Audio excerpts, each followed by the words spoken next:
Una donna di 55 anni è morta dopo essere stata travolta dal muletto nei pressi di uno stabilimento ittico. Il conducente del mezzo non l'ha vista arrivare e lascia il marito e 2 figli. Scontro frontale tra un autobus e un'auto alle porte di Verona, 33 persone coinvolte, ferito gravemente l'automobilista, ferite più lievi per alcuni passeggeri dell'autobus, disagi al traffico. Tradizionale appuntamento per gli auguri del Presidente della Regione Veneto Luca Zaia, bilancio dell'anno che sta per chiudersi e obiettivi per il 2018. A 3 giorni dal Natale la corsa ai regali ha dovuto interrompersi a Mestre per la protesta delle commesse di Coop e centri commerciali attendono da 4 anni il rinnovo del contratto. Si infittiscono i misteri della scomparsa di Sofia Malnica, la 43enne ucraina scomparsa da Cornuda 40 giorni fa, trovate tracce biologiche nell'auto che ora i carabinieri le stanno analizzando. 8 persone arrestate ad un ingente quantitativo di droga sequestrato dai carabinieri di Padova. La banda gestiva lo spaccio nell'Alta Padovana, ingente il giro d'affari in vista delle festività. Vigilia con il sole, qualche nube a Natale, peggiora Santo Stefano ma farà meno freddo e a Capodanno splenderà il sole, le previsioni dell'esperto per le feste. Buonasera e ben ritrovati, edizione regionale dei notiziari di Antenna 3 Nord-Est. C'è la tragedia di Chioggia in apertura di questo giornale. Una donna di 55 anni è morta per i gravissimi traumi riportati nell'incidente accaduto questa mattina nei pressi dello stabilimento ittico di Saloni. Emanuela Porzionato è stata investita da un muletto manovrato da un 53enne che non si sarebbe accorto della presenza della vittima.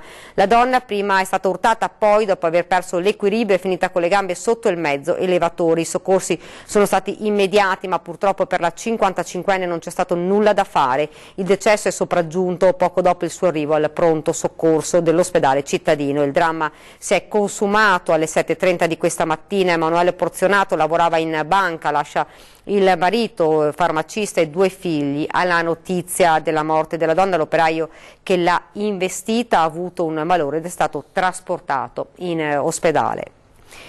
Ed ancora a cronaca, un incidente stradale tra un'auto e un pullman, sono state coinvolte 33 persone alle porte di Verona. Secondo una prima ricostruzione si tratta di uno scontro frontale fra l'auto e un pullman della TV, azienda pubblica di trasporto urbano. 3 persone che viaggiavano sull'auto sono state trasportate all'ospedale, una in gravi condizioni. Si tratta di un 21enne che era alla guida del veicolo. I 30 passeggeri del bus sono rimasti illesi, sul posto la polizia municipale per il rilievo, oltre ai carabinieri ed i vigili del fuoco.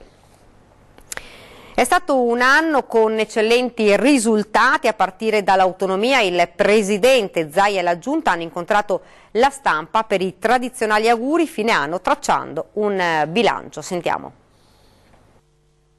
È stato un anno eccezionale sotto il profilo dei risultati. Pensate solo che abbiamo chiuso la partita dell'autonomia, che sembrava impensabile celebrare un referendum. Abbiamo chiuso la partita della Pedemontana, abbiamo affrontato di petto e con piglio la partita dei FAS, siamo sul pezzo con l'ospedale di Padova, addirittura con questo regalo ai veneti prima di Natale e molto altro ancora. Mi piace ad esempio ricordare che abbiamo venduto 16 milioni e mezzo di immobili, quindi per un controvalore di 16 milioni e mezzo. Un anno intenso il 2017 per il Veneto, con numerosi risultati sintetizzati dal governatore nel tradizionale appuntamento di fine anno a Palazzo Balbi. Zaia ha esordito ricordando i giovani veneti che non ci sono più, la coppia morta nell'incendio a Londra e il ragazzo ucciso nell'attentato di Barcellona. L'autonomia, altro grande obiettivo, ma soprattutto un 2018 di ripresa. Auguro tanta salute, auguro che si trascorra questo Natale in serenità con i familiari, con i propri cari, con le persone che si amano e auguro uno strepitoso 2018. Speriamo sia l'anno che definitivamente ci fa uscire dalla crisi. Zaia ha concluso il suo discorso lasciando spazio alle simpatiche note musicali suonate da giovani ragazzi. Molto spesso non si parla di questi ragazzi, no? Si vuole dare uno spaccato dei nostri ragazzi che è diverso. Io ho voluto dare a loro questa vetrina. Date a voi adesso modo di far comunicare e di presentarli al Veneto intero.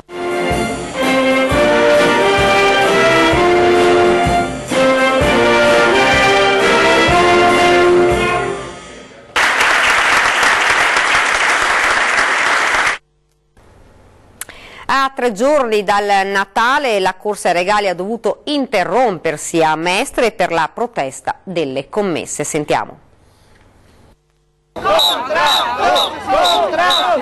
Hanno scelto il momento clou degli acquisti natalizi per far sentire più forte la loro voce le lavoratrici della grande distribuzione, che in mattinata hanno scioperato per chiedere il rinnovo del contratto con un corteo nella zona commerciale di Mestre.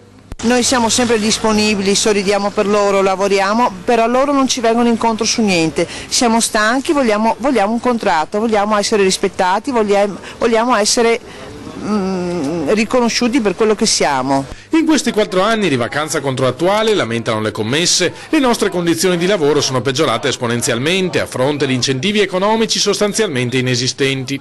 Noi abbiamo lavoratori che lavorano tutte le domeniche, escluse le domeniche delle ferie. Abbiamo lavoratrici mamme che finiscono anche tutte le domeniche alle 6 di sera, dalle 6 in poi, anche alle 8. A gridare più forte le dipendenti delle cooperative, indignate dall'ipocrisia dei loro datori di lavoro. Ai clienti raccontano di essere diverse e più etiche, attaccano, ma con noi si comportano esattamente come gli altri, cercando di toglierci i nostri diritti. Se lo fanno le aziende private, perché la cooperazione deve adeguarsi a quello che sono le aziende private? Qua dov'è la distintività? Vogliono alzare il divisore orario abbassando la paga oraria di questi lavoratori e quindi di fatto una perdita di salario per i lavoratori di questo settore.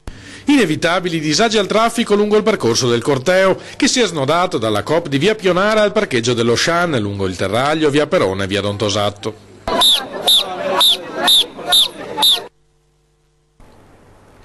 Dalla grande distribuzione ai dati dell'Ascom di Treviso sul 2017, nel comparto 9.000 nuovi posti di lavoro, oltre 3.000 i nuovi lavori a chiamata, con la flessibilità che diventa opportunità.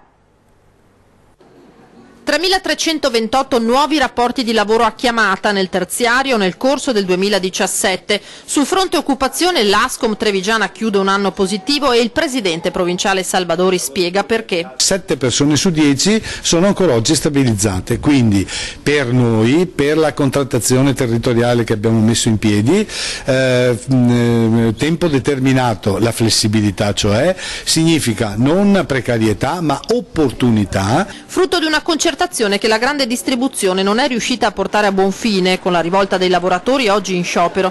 Il caso delle Coop, quello che stupisce di più Salvadori. Io trovo che sia scandaloso che a 4 anni dalla scadenza del contratto chi si propone, penso alla distribuzione più articolata, come il soggetto che tutela il consumatore, non sia in grado di tutelare i redditi dei propri dipendenti. Non abbiamo sentito la mancanza dei voucher, prosegue il presidente, che snocciola cifre incoraggianti, in crescita del 13% anche le richieste di crediti, decollano digitalizzazione ed e-commerce anche tra i commercianti tradizionali. Di 120 nuove posizioni di imprenditori che oggi gestiscono il commercio online con soddisfazione. E il 2018, sempre grazie alla contrattazione, sarà per i lavoratori del comparto all'insegna del welfare. Molti dei soldi diversi dalla busta paga, quindi incentivazioni, premialità eccetera, che daremo ai nostri dipendenti, ai nostri collaboratori, saranno detassati e quindi è un piccolo segnale di speranza verso una capacità di spesa maggiore, che significa maggior benessere per le persone.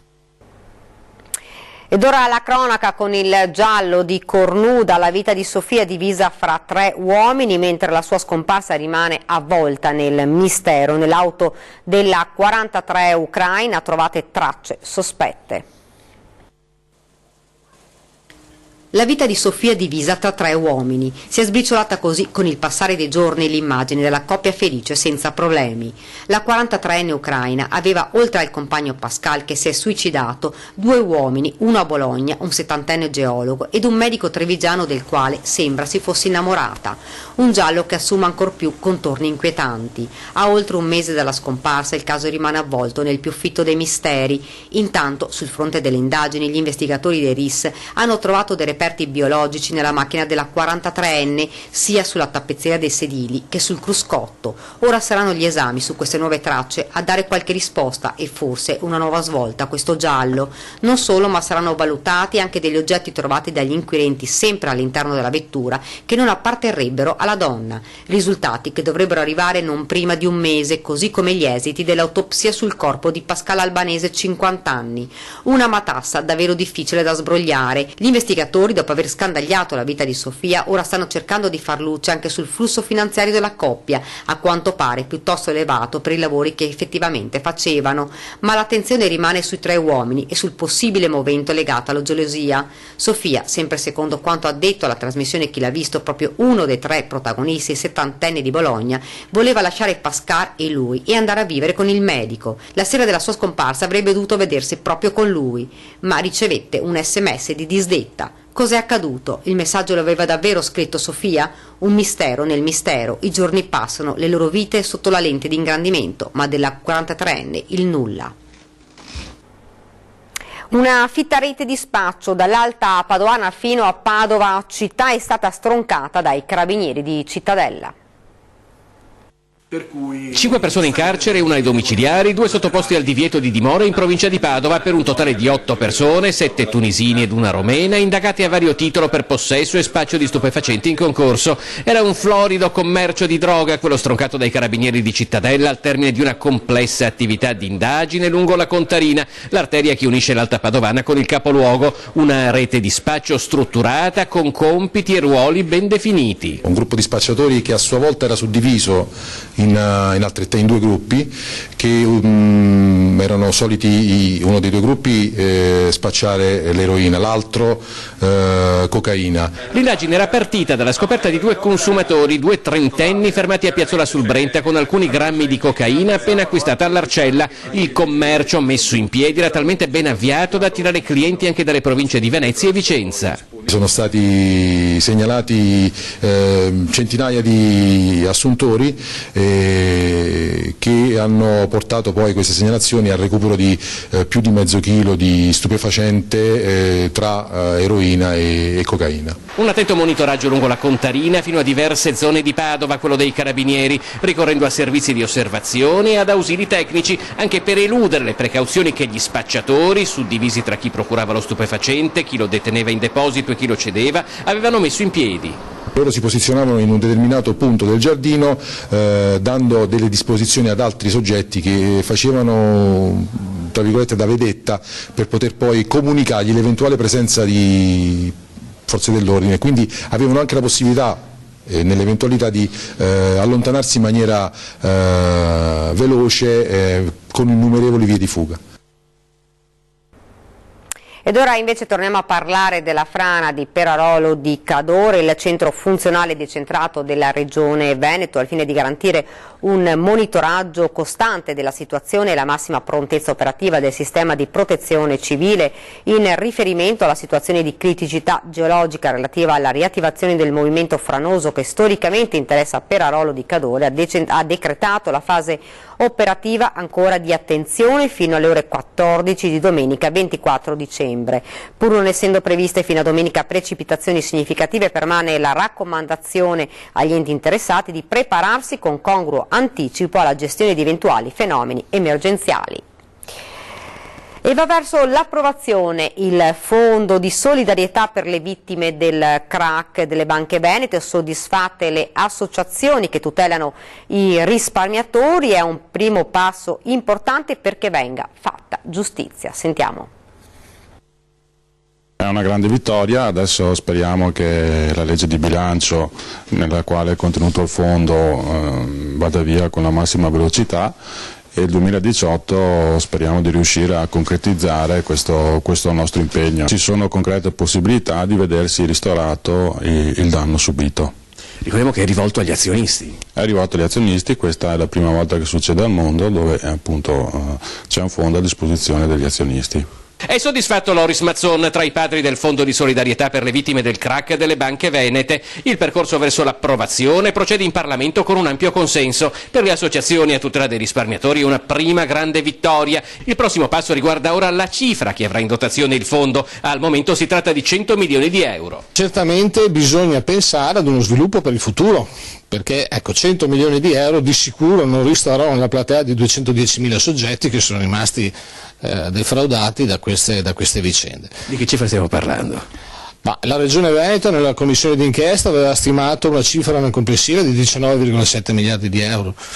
Il problema ce lo si è posto da subito. Il fondo potrà contare su una forma di alimentazione continua. Questo fondo viene alimentato dalla legge 266 del 2005 che riguarda i conti dormienti. Sono i soldi che qualcuno lascia in banca e che praticamente per caso di morte o perché si dimentica restano là praticamente dormienti. Dopo 10 anni questi conti vanno in questo fondo, in questo conto del Tesoro, e il nostro fondo andrà a alimentarsi con questi soldi. Svolta importante per il Castello del Cataio, la soprintendenza blocca i lavori per il centro commerciale, una grande vittoria per noi che non abbiamo mai smesso di dare voce ai cittadini di Due Carrare e dei Colli Euganei.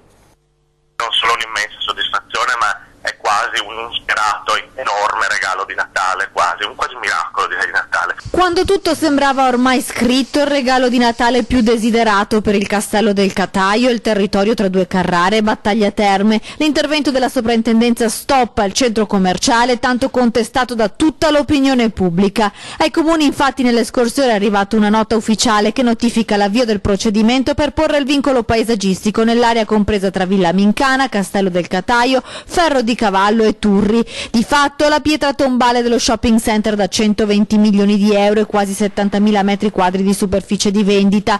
Una grande vittoria per la nostra emittente che in questi mesi ha sempre dato voce ai cittadini e ai comitati che si sono battuti per tutelare il loro territorio. E questo per noi è immensamente importante perché sancisce in maniera ufficiale e definitiva come il Cataio riveste un ruolo centrale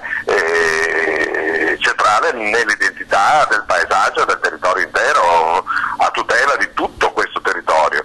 Sono finalmente riconosciuti i diritti del castello. Per Cervellin un vincolo che rappresenta un caso unico in Italia e un grande gesto da parte della soprintendenza. La società che vuole costruire il mega ipermercato invece potrebbe valutare l'ipotesi di presentare ricorso, ma il parere della soprintendenza difficilmente potrà essere respinto. È la vittoria del buon senso, penso, da parte di tutte le persone per bene, e voglio fare un ringraziamento anche a tutti i comitati del NOC che ci hanno sostenuto, in questi mesi.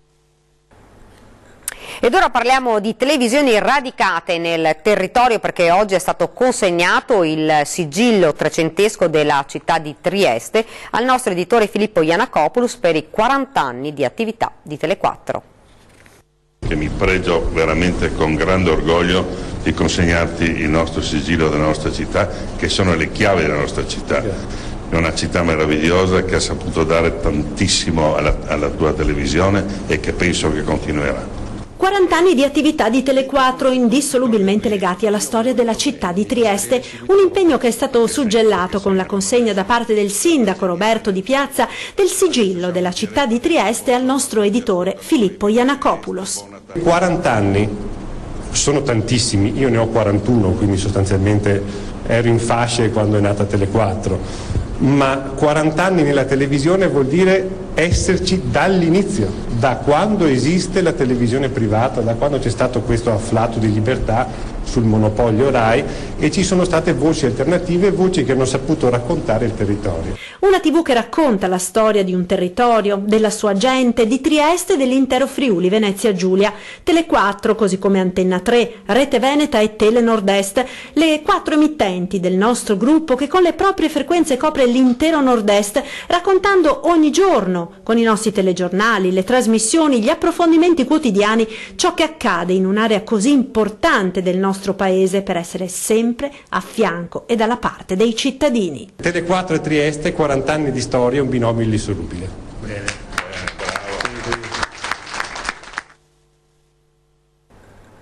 Bene, ora ci fermiamo, c'è la pubblicità.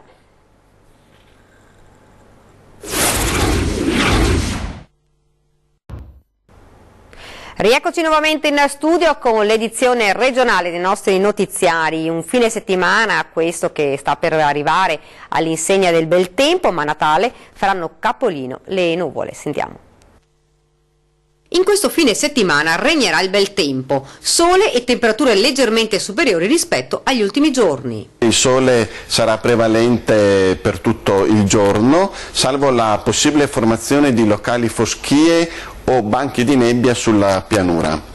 Le temperature sono previste in leggero aumento i valori massimi, mentre i valori notturni rimarranno stazionari. Rimarranno le gelate notturne estese, eccetto lungo le coste. Per Natale il tempo invece subirà un leggero cambiamento. Se a Natale il sole sarà ancora prevalente ma con la presenza di un aumento della nuvolosità, Santo Stefano vedrà una copertura più diffusa del cielo con la possibilità di occasionali piovaschi nel corso della giornata. Buone notizie anche per Capodanno, tornerà il sole. Dai dati attuali sembrerebbe che l'alta pressione torni a dominare tutta l'Italia garantendo un tempo stabile e soleggiato.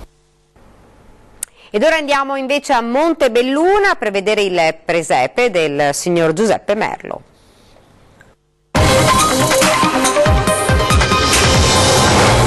Long time ago in Bethlehem. È una tradizione che ho cominciato ancora, che avevo ancora da bambino, si può dire. Boy child Jesus Christ. Quest'anno ho cambiato le montagne, ho fatto la grotta e montagne diverse, diversi cambiamenti ho fatto. E mi risulta quasi migliore degli anni scorsi. Auguro a tutti i telespettatori e a tutta la redazione buon Natale e un buon felice anno nuovo. Trumpets sound and angels sing, listen what they say. Siamo quasi in chiusura, vi ricordo questa sera la nostra trasmissione 20 e 10, ospiti Stefano Marcone, presidente della provincia di Treviso, e Roberto Padrin, presidente della provincia di Belluno. E questa era per noi l'ultima notizia, ora vi lascio ovviamente alle nostre previsioni del tempo. Grazie davvero per averci seguito e buona serata.